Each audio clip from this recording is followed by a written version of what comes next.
Dejen de cavar, ordenó el capataz con voz ronca mientras el sol del mediodía quemaba la tierra reseca de Durango.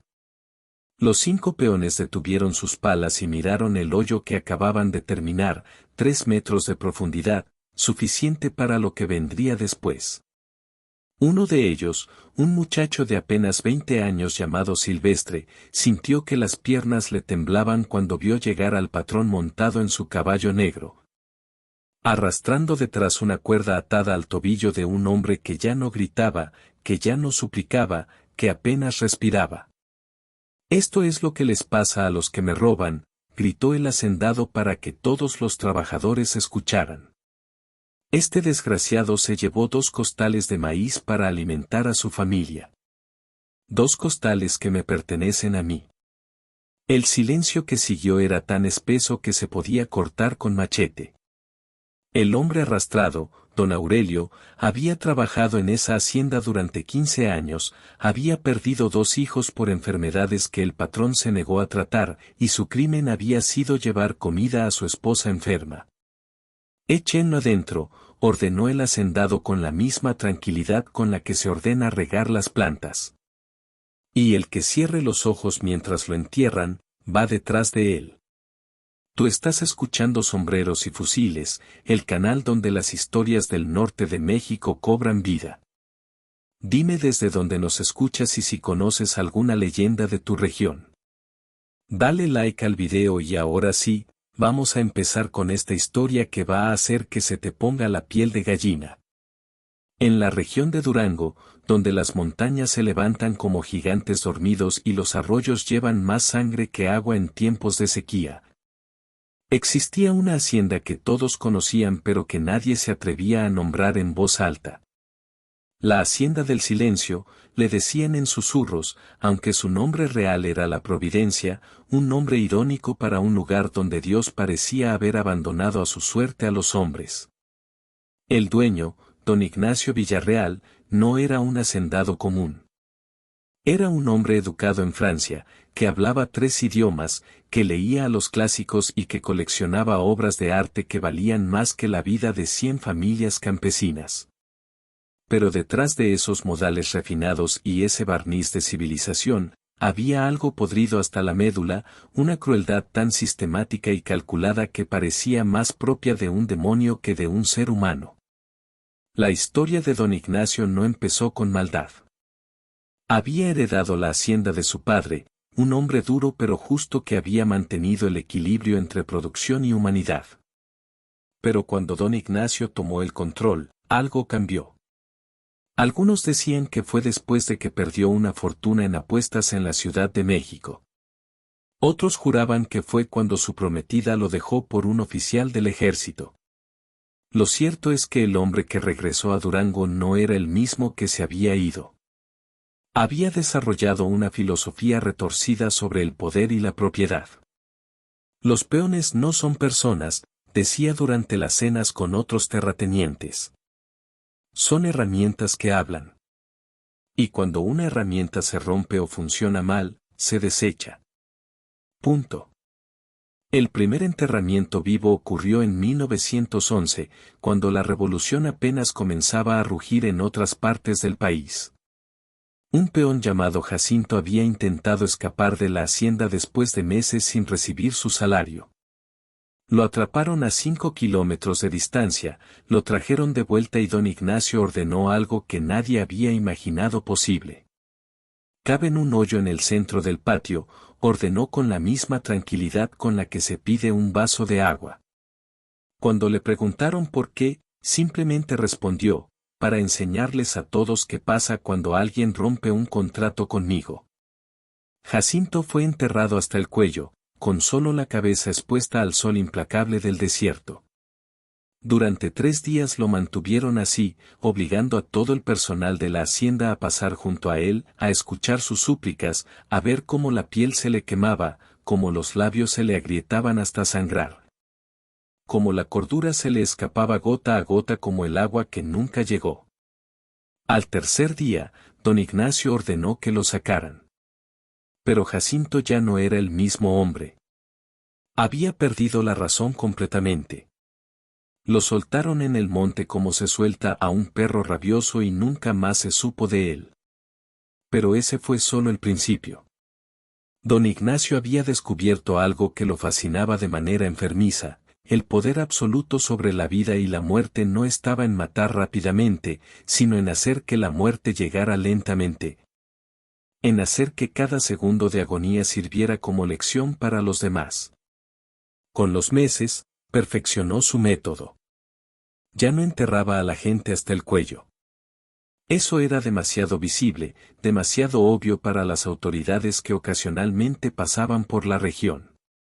En cambio, desarrolló algo mucho más siniestro: enterramientos nocturnos en fosas profundas, de donde nadie podía escuchar los gritos, donde los cuerpos desaparecían sin dejar rastro más que el terror en los ojos de los que sabían. El sistema funcionaba con precisión diabólica.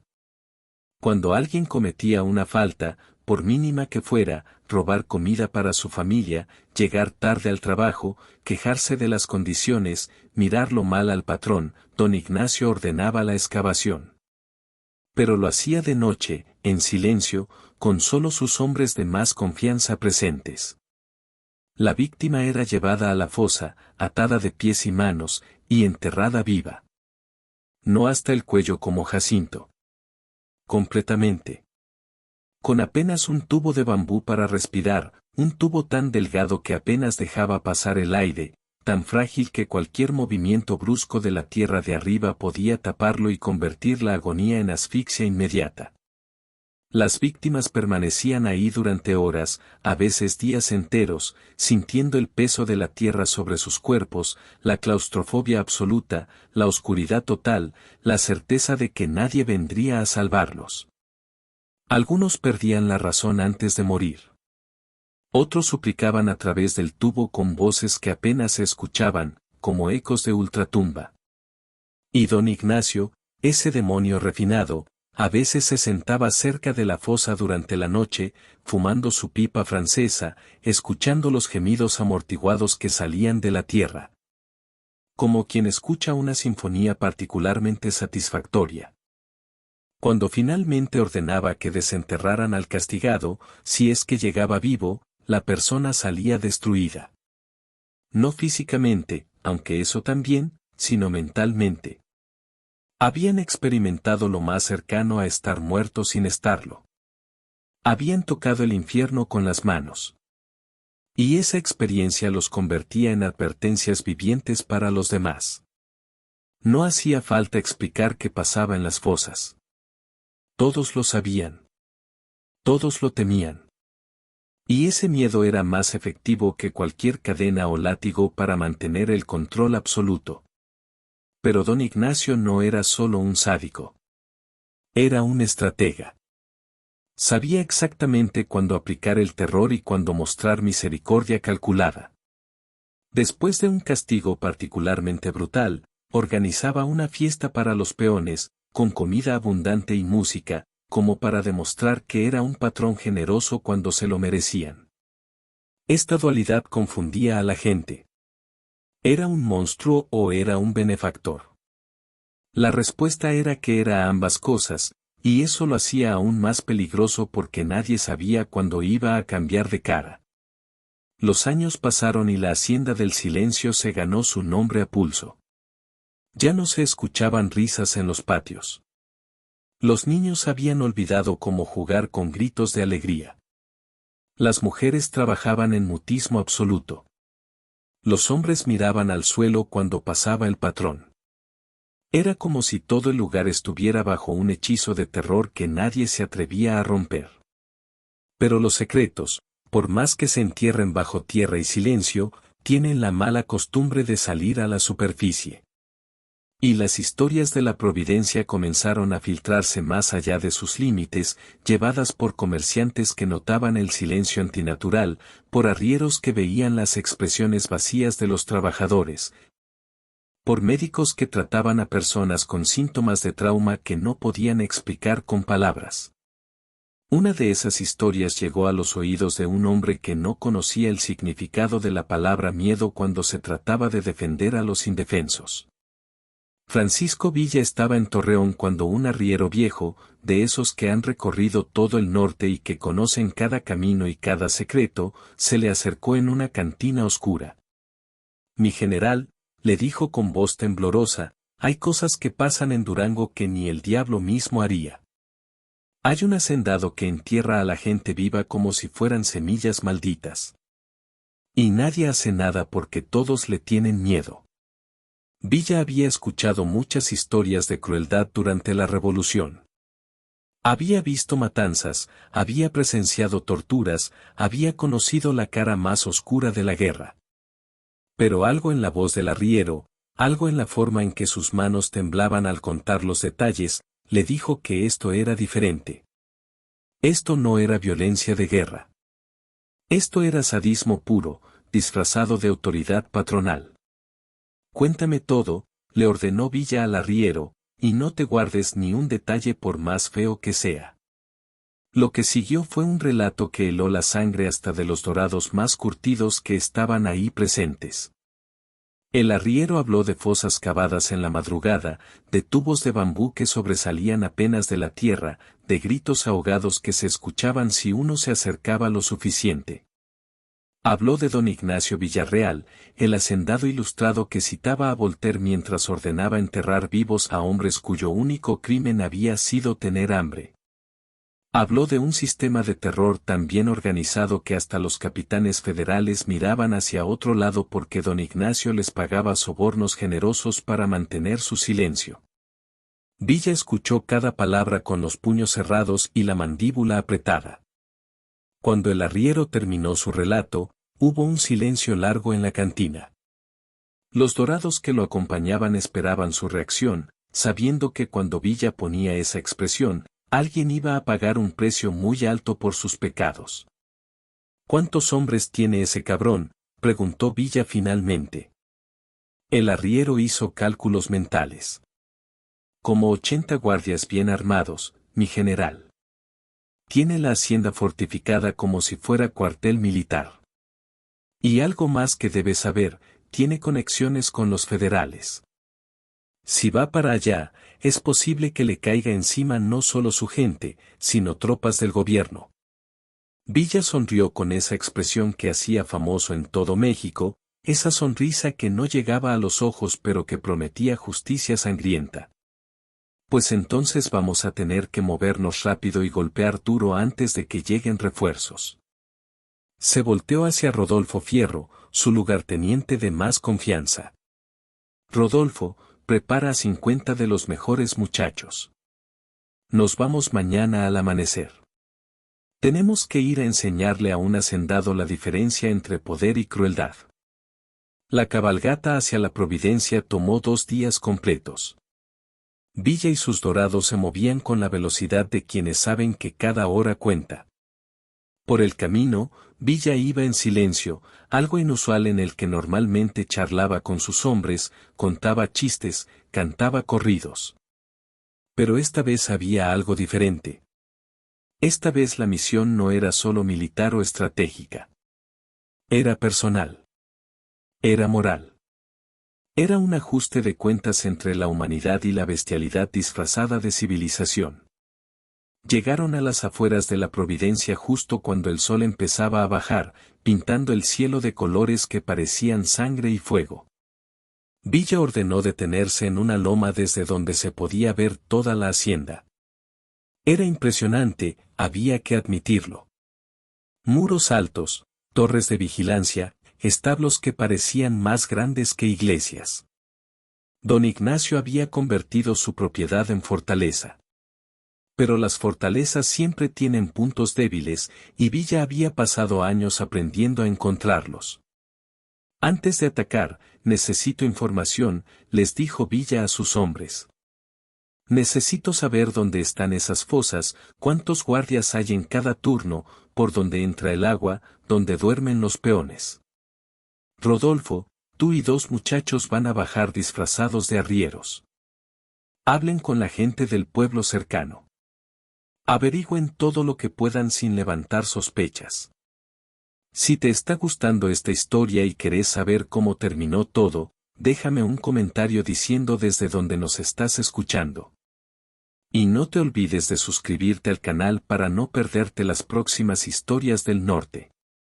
Fierro y sus hombres regresaron después de varias horas con información que confirmó las peores sospechas. La Providencia era efectivamente una hacienda del terror. Los habitantes del pueblo cercano hablaban en susurros de desapariciones, de gritos que se escuchaban en las noches sin luna, de familias enteras que habían perdido a sus hombres sin que nunca aparecieran los cuerpos. Pero había algo más que llamó la atención de Villa. Un peón que había logrado escapar meses atrás estaba escondido en el pueblo, aterrorizado de que lo encontraran, pero dispuesto a hablar si alguien le garantizaba protección. Villa fue personalmente a hablar con ese hombre. Se llamaba Esteban y tenía apenas 30 años, pero parecía de 60. El cabello se le había puesto blanco, las manos le temblaban constantemente, y sus ojos tenían esa mirada vacía de quien ha visto el infierno. Mi general, comenzó Esteban con voz quebrada, yo estuve en una de esas fosas. Me enterraron por 3 días porque mi hermano menor se había quejado del capataz. Don Ignacio dijo que la familia entera tenía que aprender la lección. A mi hermano lo mataron. A mí me enterraron vivo. Villa escuchó mientras Esteban describía la experiencia con detalles que hacían que hasta los dorados más duros desviaran la mirada.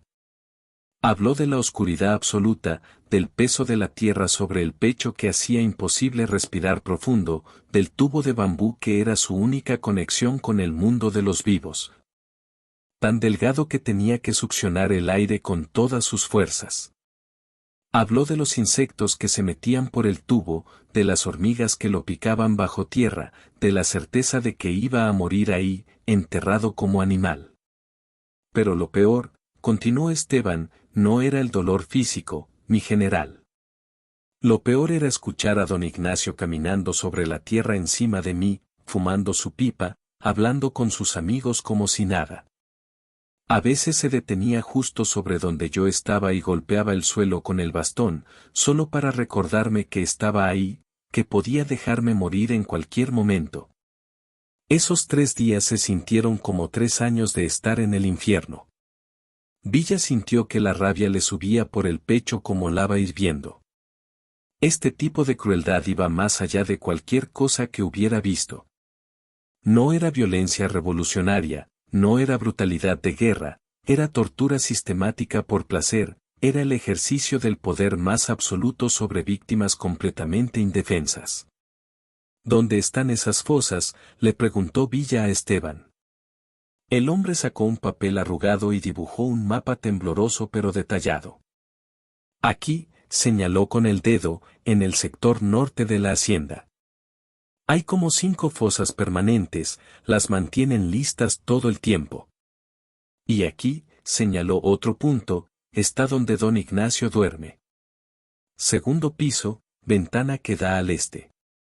Villa estudió el mapa con la concentración de un general planeando la batalla más importante de su vida. Porque esto no era solo una batalla militar. Era una misión de rescate moral. Era la oportunidad de demostrar que la revolución no era solo cambio de gobierno, era cambio de valores. Era poner fin a la impunidad de los poderosos que creían que el dinero y las conexiones los ponían por encima de cualquier ley divina o humana. El ataque se planeó para la madrugada del día siguiente. Villa dividió a sus hombres en 3 grupos. El primero, comandado por Fierro, atacaría el portón principal haciendo mucho ruido para atraer a la mayoría de los guardias. El segundo grupo rodearía la hacienda por el oeste, cortando cualquier posible ruta de escape. Y Villa personalmente lideraría el tercer grupo, el más pequeño pero el más importante, que entraría directamente por un punto débil en la muralla norte que Esteban había identificado, con un objetivo claro. Llegar hasta don Ignacio antes de que pudiera escapar o destruir evidencia. La madrugada llegó fría y oscura, como suelen ser las madrugadas del desierto. Villa y sus hombres se acercaron a la hacienda como sombras, moviéndose entre los mezquites y las rocas con el sigilo de quienes han aprendido que en la guerra la sorpresa vale más que 100 balas. Cuando estuvieron en posición, Villa dio la señal. Un silbido largo, como el canto de un búho nocturno, y el infierno se desató. Fierro y sus hombres atacaron el portón principal con una ferocidad que despertó a toda la hacienda. Las balas silbaban en la oscuridad, los gritos de guerra de los dorados se mezclaban con el relinchar asustado de los caballos. Los guardias de don Ignacio, entrenados y bien armados, respondieron rápidamente, pero estaban confundidos. El ataque venía de muchos lados a la vez, no podían saber dónde concentrar su defensa. Mientras la batalla rugía en el portón principal, Villa y su grupo pequeño se deslizaron por la muralla norte. Esteban no había mentido, había un punto donde los ladrillos estaban sueltos, debilitados por años de lluvias y descuido. Con las manos y algunas palancas improvisadas, abrieron un hueco lo suficientemente grande para pasar. Villa entró primero, pistola en mano, seguido por 5 de sus mejores hombres. El interior de la hacienda era un laberinto de patios, establos y bodegas. Pero Villa tenía el mapa de Esteban grabado en la memoria. Se movieron rápidamente, esquivando guardias que corrían hacia la batalla principal, escondiéndose en las sombras cuando era necesario. Llegaron al sector norte, donde según Esteban estaban las fosas. Lo que Villa encontró ahí lo hizo detenerse en seco. 5 montículos de tierra fresca, cada uno con un tubo delgado de bambú sobresaliendo apenas. Y de uno de esos tubos salía un sonido, un gemido débil, casi inaudible, pero inconfundible. Había alguien ahí abajo. Alguien enterrado vivo en ese preciso momento. Sáquenlo ya, ordenó Villa con voz que no admitía discusión. Sus hombres comenzaron a cavar frenéticamente, usando las mismas palas que estaban ahí, las mismas herramientas que don Ignacio usaba para su sadismo. No tardaron mucho en encontrar el cuerpo. Era un hombre joven, quizás de 25 años, atado de pies y manos, cubierto de tierra, con los ojos desorbitados de terror. Cuando lo sacaron a la superficie, el hombre no podía hablar, solo temblaba y lloraba, aferrándose a los brazos de los dorados como náufrago a tabla de salvación. ¿Cuánto tiempo llevas ahí?, le preguntó Villa con voz suave. El hombre logró articular entre sollozos: 2 días. 2 días completos. Villa sintió que algo se rompía dentro de él. 2 días. Este hombre había pasado 2 días enterrado vivo, sintiendo cada segundo como eternidad, sin saber si iba a salir vivo o si la tierra sería su tumba final. ¿Los otros montículos?, preguntó Villa señalando las otras fosas. Uno de sus hombres puso el oído contra el tubo de bambú de cada una. Silencio. Estas están vacías, mi general. O ya no hay nadie vivo ahí abajo. No había tiempo para excavar todas las fosas. La batalla rugía afuera y don Ignacio seguía en algún lugar de esa hacienda, posiblemente ya despierto, posiblemente ya escapando. Villa dejó a 2 hombres cuidando al rescatado y siguió avanzando hacia la casa principal. Subió las escaleras con pistola en alto, sus botas haciendo el menor ruido posible contra la madera vieja. Llegó al segundo piso y encontró la puerta que daba a la habitación de don Ignacio. La empujó de una patada y entró apuntando. Pero la habitación estaba vacía. La cama revuelta, la ventana abierta. Don Ignacio había escapado. Villa corrió hacia la ventana y vio una figura corriendo hacia los establos. El muy cobarde estaba intentando huir. Villa bajó las escaleras de 2 en 2 y salió corriendo hacia los establos. Detrás de él, sus hombres gritaban advirtiendo que varios guardias venían hacia ellos, pero Villa no se detuvo. Llegó a los establos justo cuando don Ignacio montaba un caballo. Sus miradas se encontraron. El hacendado, tan refinado y elegante, ahora se veía descompuesto, con el cabello despeinado y los ojos llenos de pánico. Villa levantó la pistola, pero no disparó. Quería que este hombre pagara, pero no con una bala rápida. Quería justicia, no venganza. «Bájese de ese caballo o le vuelo la cabeza», gritó Villa. Don Ignacio vaciló, calculando sus opciones, pero al ver que más dorados llegaban rodeándolo, finalmente bajó del caballo con las manos en alto. «Así que usted es el famoso don Ignacio Villarreal», dijo Villa acercándose lentamente. «El hombre que lee a Voltaire y entierra vivos a los peones. El que se cree muy civilizado mientras comete las barbaridades más grandes». Don Ignacio intentó mantener la compostura. «Usted no sabe nada de administrar una hacienda, Villa. Estos peones solo entienden el lenguaje del castigo. Son ignorantes, flojos, necesitan mano dura». Villa lo abofeteó con tanta fuerza que don Ignacio cayó al suelo. «Mano dura», repitió Villa con desprecio. «Usted llama mano dura a enterrar gente viva. A torturarlos durante días. A convertir el miedo en sistema de control». Hizo una seña a sus hombres. «Átenlo. Y traigan palas». Don Ignacio se puso pálido al escuchar la palabra palas. «No, no puede hacerme eso. Soy un hombre de bien. Tengo influencias. Conocidos en el gobierno. Pueden pagarle lo que quiera». Villa se agachó hasta quedar a su nivel. «¿Sabe qué es lo más triste de gente como usted? ¿Qué creen que todo se arregla con dinero? ¿Qué creen que el poder los pone por encima de cualquier consecuencia? Pero hoy va a aprender que hay deudas que se pagan con la misma moneda». Se volteó hacia sus hombres. «Llévenlo al sector norte. Donde están las fosas». El amanecer empezaba a iluminar el cielo cuando Villa y sus hombres llevaron a don Ignacio hasta donde estaban los montículos de tierra. La batalla había terminado. Los guardias que no habían muerto habían huido. La hacienda estaba bajo control de los dorados. Y ahora venía el momento de la justicia. Villa ordenó que cavaran una fosa nueva, justo al lado de las que don Ignacio había usado para aterrorizar a sus peones.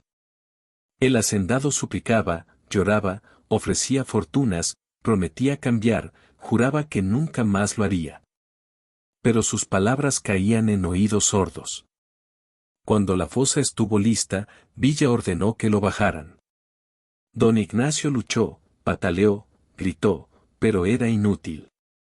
Lo ataron de pies y manos, exactamente como él había atado a sus víctimas. Le pusieron el tubo de bambú en la boca. Y comenzaron a echar tierra sobre él. Al principio, don Ignacio gritaba amenazas. Después empezó a suplicar. Finalmente, solo salían gemidos ahogados a través del tubo delgado. Cuando solo quedaba visible el tubo sobresaliendo de la tierra, Villa se agachó junto a él. ¿Sabe qué diferencia hay entre usted y yo, don Ignacio? Que yo no disfruto esto. No siento placer en su sufrimiento.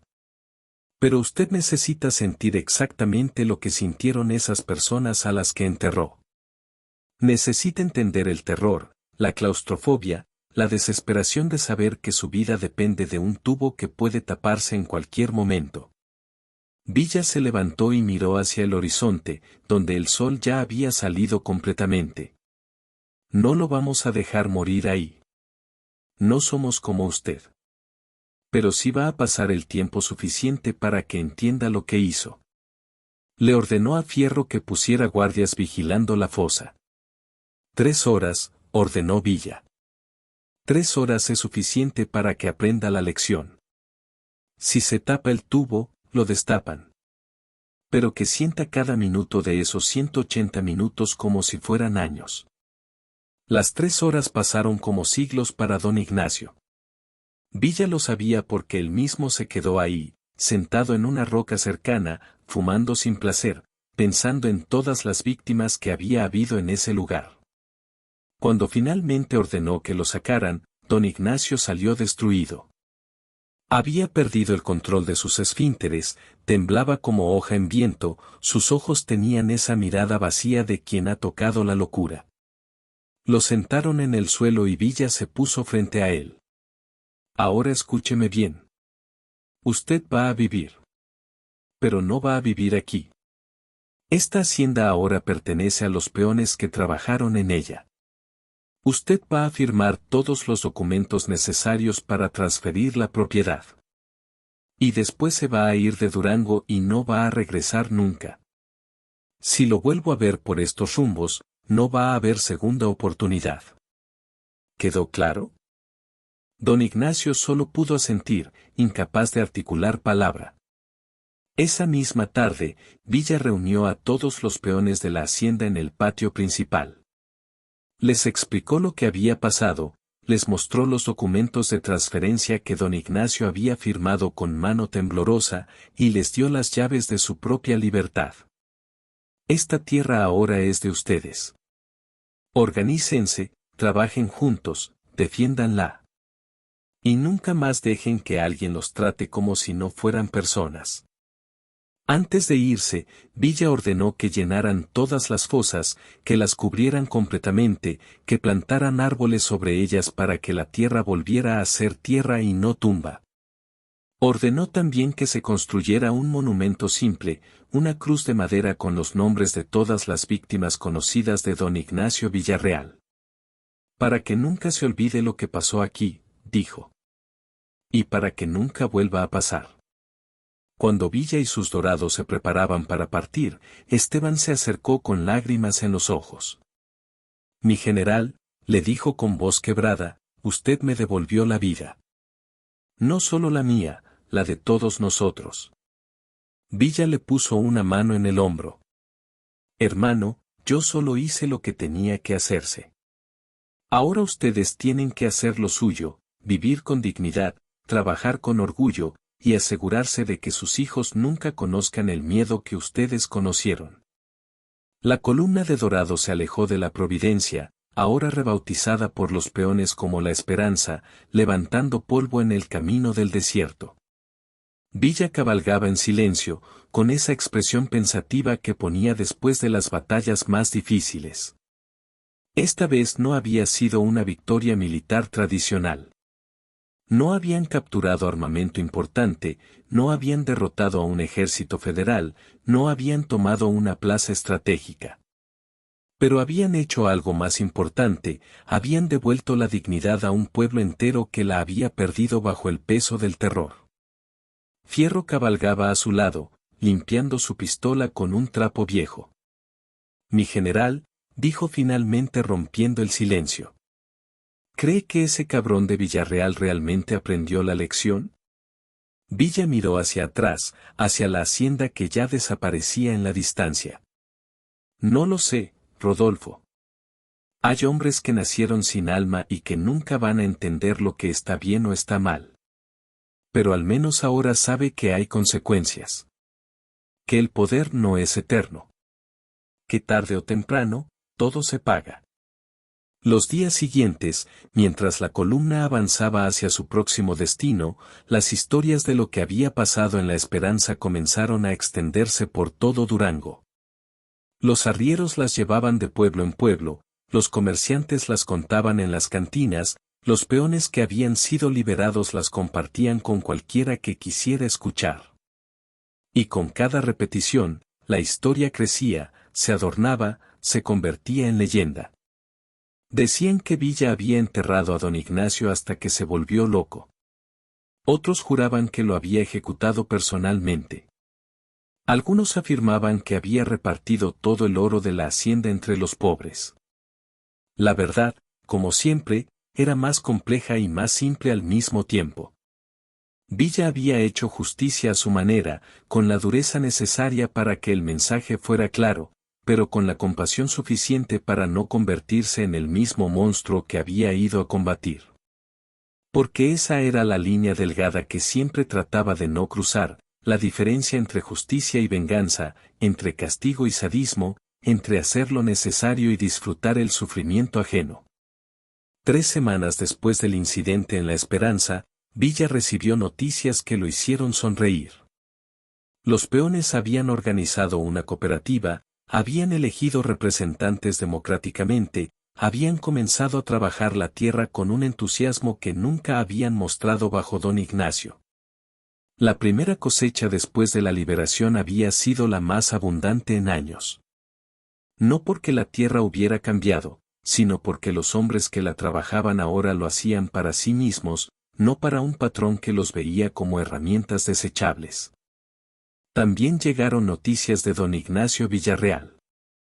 Había intentado refugiarse en la Ciudad de México, buscando el apoyo de sus contactos en el gobierno. Pero la historia de sus crímenes lo había perseguido. Nadie quería asociarse con él. Las puertas que antes se abrían automáticamente ante su dinero y su apellido, ahora se cerraban. Terminó viviendo en un cuarto de hotel modesto, gastando los últimos pesos que había logrado sacar de Durango, convertido en un fantasma de lo que había sido. El miedo que había sembrado durante años ahora lo perseguía a él en forma de pesadillas que no lo dejaban dormir, de ataques de pánico cuando escuchaba cualquier ruido fuerte. De terror irracional a espacios cerrados que había desarrollado después de esas 3 horas enterrado. Villa escuchó esas noticias sin particular satisfacción. No sentía alegría por el sufrimiento de Villarreal, pero tampoco compasión. Simplemente reconocía que la justicia había seguido su curso natural. El hombre había sembrado terror y ahora cosechaba miedo. Había enterrado vivos a inocentes y ahora vivía enterrado en su propia locura. Era el orden natural de las cosas reafirmándose. Pero la historia de La Esperanza tuvo repercusiones que Villa no había anticipado completamente. Otros hacendados de la región, que habían operado con métodos similares aunque quizás no tan extremos, comenzaron a cambiar su comportamiento. No por bondad repentina, sino por miedo pragmático. Si Villa se había tomado el tiempo de castigar a Villarreal, podía hacer lo mismo con ellos. Y ninguno quería terminar probando su propia medicina. Así que empezaron a mejorar condiciones, a pagar salarios más justos, a tratar a sus trabajadores con algo parecido a respeto humano. No era la revolución ideal, pero era un paso en la dirección correcta. Rodolfo Fierro comentó esta situación durante una de sus cabalgatas. Es curioso, mi general. A veces un solo ejemplo bien aplicado vale más que 100 batallas ganadas. Villa asintió pensativamente. Por eso es importante no solo ganar, Rodolfo. Es importante ganar de la manera correcta. Si nos convertimos en los mismos monstruos que combatimos, entonces ¿para qué estamos haciendo revolución? Mejor nos quedábamos con Porfirio Díaz y nos ahorrábamos la sangre. Meses después, cuando Villa pasaba nuevamente cerca de la región de Durango, decidió hacer una visita sorpresa a La Esperanza. Quería ver con sus propios ojos cómo había evolucionado la situación. Lo que encontró lo llenó de una satisfacción que pocas victorias militares le habían dado. La hacienda había sido transformada completamente. Los patios que antes resonaban con silencio temeroso ahora se llenaban de risas de niños jugando. Los campos que antes se trabajaban con el peso del miedo ahora mostraban cultivos prósperos plantados con orgullo. Las casas de los trabajadores, que antes eran apenas chozas miserables, habían sido mejoradas con materiales y trabajo comunitario. Esteban, el hombre que había estado enterrado y que había proporcionado la información crucial para el ataque, ahora era uno de los líderes de la cooperativa. Había recuperado el peso perdido, el color de su piel, y lo más importante, la luz en sus ojos. Mi general, lo recibió con un abrazo que hablaba más que 1000 palabras. Gracias por volver. Tenemos tanto que mostrarle. Lo llevó por toda la propiedad, explicando con orgullo cada mejora, cada decisión que habían tomado colectivamente, cada pequeña victoria sobre el pasado de terror. Lo más impactante fue cuando llegaron al sector norte, donde antes estaban las fosas malditas. Ahora ahí había un jardín pequeño pero hermoso, con flores que habían traído de las montañas, con árboles jóvenes que comenzaban a crecer, y en el centro, la cruz de madera que Villa había ordenado construir. Pero alrededor de la cruz, la gente había agregado cosas, fotografías de las víctimas cuando estaban vivos y felices, objetos personales que habían pertenecido a los muertos, cartas escritas por sus familias. No era un lugar de tristeza, sino de memoria. Un recordatorio de por qué la libertad era tan valiosa, porque se había comprado con el sufrimiento de demasiados. Venimos aquí cada domingo después de misa, explicó Esteban. No para llorar, sino para recordar. Para enseñarles a nuestros hijos lo que pasó. Para que entiendan que la libertad no es regalo, es responsabilidad. Que hay que defenderla todos los días, en cada decisión que tomamos. Villa se quedó largo rato parado frente a la cruz, leyendo los nombres tallados en la madera. Jacinto Ramírez.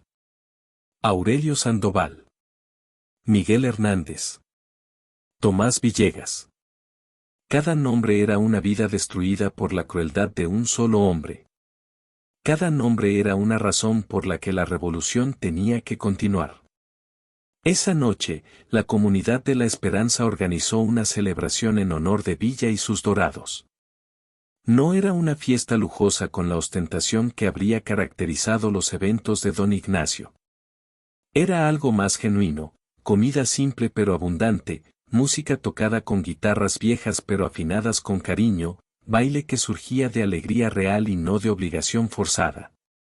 Villa participó en todo, bailando con las abuelitas que le agradecían entre lágrimas, cargando a los niños que lo veían como héroe de cuento, escuchando las historias de los hombres que ahora podían hablar de su futuro sin miedo. En un momento de la noche, cuando la fiesta estaba en su punto más alto, una mujer anciana se acercó a Villa. Era doña Socorro, la matriarca de una de las familias más grandes de la hacienda. Había perdido a 2 hijos en las fosas de Villarreal. Mi general, le dijo con voz suave pero firme.